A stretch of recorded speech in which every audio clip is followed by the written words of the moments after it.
Hey guys, ever since I made orange Jello, I've been dying to try different variations, and this watermelon Jello that we're making today is perfect for summer. I'm Meg and I'm passionate about finding ways to make life with kids easier in the kitchen.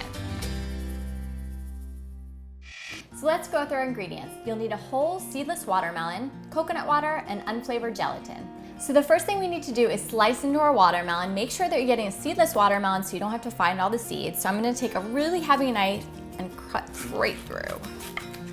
Once my watermelon is sliced, I'm scooping all of the flesh right into a blender. So I'm gonna bring it down, and I'm just gonna use a spoon to do this with, but I'm really gonna dig in here and get everything out.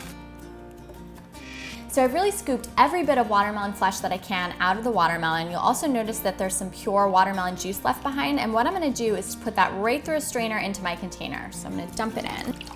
And then I'm gonna use a really high-powered blender to puree the watermelon. Once my watermelon's pureed, I'm gonna pour it through a strainer, and that's because I want a really pure juice so there's not a lot of texture in my Jello. My juice has been strained, but I want a very, very pure juice. Otherwise the texture is not quite right in the Jello, and I experimented many times, so I know. So what I'm gonna do is dump out the dregs of this into my sink and then re-strain it through here until I have about 2 cups. My juice is finally ready, and I'm gonna combine it with my gelatin next. Now I am using a grass-fed gelatin today because you guys commented in my orange Jello recipe that this is the kind I should be using, and I take your comments very seriously, so it's what I'm using today. I'm gonna sprinkle it right in my pan, and to it I'm gonna add my watermelon juice. And finally, I'm gonna add a little bit of coconut water. This is because even though the watermelon juice has been strained, it's a pretty thick juice, and this helps thin it out. I'm gonna let this sit for about 2 minutes for the gelatin to dissolve before putting it on my stove. I'm gonna turn the burner on low and whisk constantly for about 5 minutes.